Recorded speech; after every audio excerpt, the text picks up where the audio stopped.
That which you must do versus that which will keep your soul alive.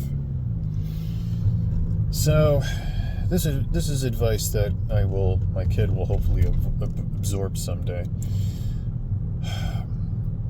So, throughout your life, you will discover various ideologies that are always two extremes. Left versus right, Democrat versus Republican, religious versus atheist. There's all these different ideologies that have extremist views and tend to be incorrect and tend to be only partially correct. Socialism versus capitalism. Not communism versus capitalism. That's communism versus fascism. Those are the opposites there. Both of them are equally terrible and murder millions of people whenever they get their hooks into the world. But socialism versus capitalism is a fantastic example of two ideologies that if one gets all the power, they tend to destroy people's lives.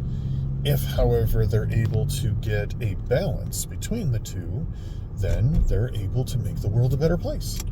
It's how things tend to work out. You need a little of this and a little of that, and you mix it together, and they, checks and balances. The American system of government, checks and balances. When you do not have captive systems, there is another group that can check and balance it. Heck, that's why we have three groups. We have the executive, the judicial, and the congressional. And that's by design. And even with Congress, it's the House and the Senate. So you've got these places where power is broken up into factions, where you have multiple groups that all have to work together or nothing gets done. Well, that makes it so that it's very, lots and lots and lots of nothing getting done. But when it comes to a government, I'm not sure I want them getting a lot done.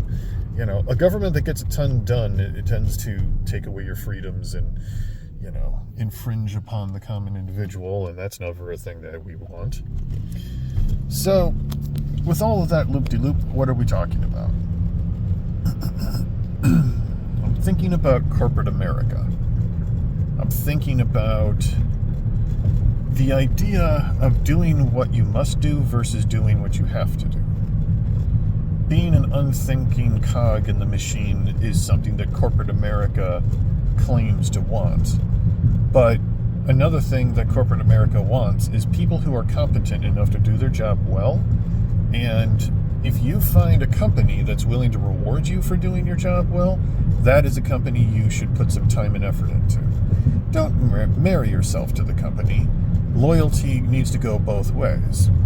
But don't automatically assume that the company is terrible because it's a company or a corporation or has any of those capitalistic ideals in it.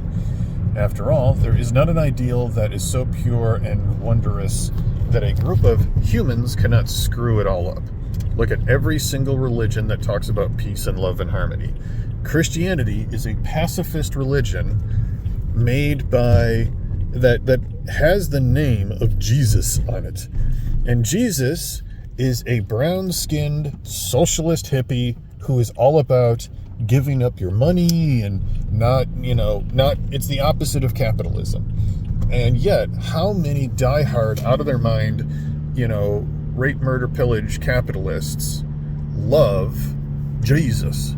I love Jesus, and he tells me that I need to imprison the brown man in my cotton fields. I mean, good grief, how many plantation owners held up the Bible and used the Bible to justify slavery? Which is exactly the opposite of what the Bible should be. Christianity is a pacifist religion about being decent to your fellow humans, and yet humans took that ideology and screwed it all up. And so, to have an ideology that you think is superior to another ideology is okay, but you have to maintain your humility. You are not practicing the one true faith. I don't care what that faith is. You could be a communist or a Marxist. You could be, Catholic. You could be some form of Abrahamic faith that I don't like to talk about. But one way or the other, your ideology is not the be-all, end-all. And to assume that it is arrogance. When it comes to the real world, we are somewhere in the middle. Any person, myself included, who goes to you and says, I know the one true path to live your life to the fullest. All you have to do is exactly what I tell you to do, and your life will be supreme. Don't ever buy fully into that. The person who gives advice, like me, I have advice to give you. These are things I have discovered works for me. These are nuggets of wisdom, bits and pieces of ideology, little tokens of the life that I lived. And if you follow some of it, it will allow you to have a better life. There are also things that worked out really, really well for me that went spectacularly poorly for other people. Heck, when 9/11 happened, I joined the Army. That was a heck of a roll of the dice I took. Now, it ended up being a really good roll of the dice. I ended up meeting people that I'm still friends with. I got a bunch of benefits that, to this day, I have a house because I was able to get a VA loan. That's fantastic. I could pay for my mortgage because I get disability checks from the government due to my being in the service and getting hurt. And that pays my mortgage. And right now, with all these people going, I'll never own a house, yeah, neither would I. But I was in the Army, and this very specific bunch of circumstances lined up in such a way that I can get a house. Well, that's not everybody. Not everybody not everybody can make it into the military, and not everybody is coming out. Not everybody is coming out of that alive. I have definitely had friends get killed in action. I have had friends die for all kinds of strange things. And so, nothing I tell you is going to be absolute. You're going to have to take all of these pieces and assemble them in a way that works with you. And that is the hardest part of life. You are responsible for what you do. You're not responsible for what these other folks do. There's only so much control that you can inflict upon the people around you. But you get to choose whether you are willing to answer the call. When the call to action arrives, do you answer the call or do you stay quiet? When somebody is hurt, do you walk towards the danger or do you run away from it? When you're grumpy and you're purchasing something, do you unload at that poor person behind the register? Do you scream at the teleperson over the phone? Do you freak out at a perfectly normal person that has absolutely nothing to do with your bad day? All of that is on you. And you can have all kinds of excuses as to why you don't live up to life's challenges. But at a certain point, you've got to ask yourself, am I okay not getting anywhere? Am I okay being marginal?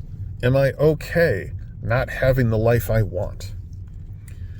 Because if you're not okay with those things, the only person who can change that is you.